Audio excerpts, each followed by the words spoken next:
తిరిగి లేచాడు.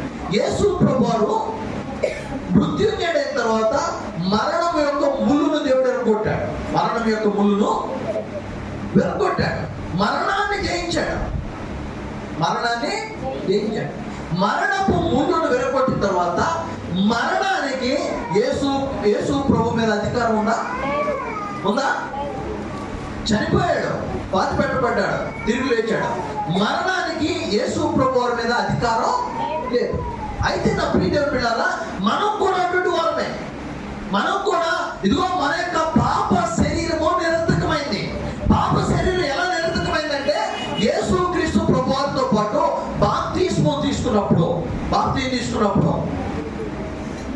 ఎవరు ఉన్నారా? కూర్చొని బాప్తిస్మం తీసుకున్న వాళ్ళు ఉన్నారా? ఉంటే చెప్పండి.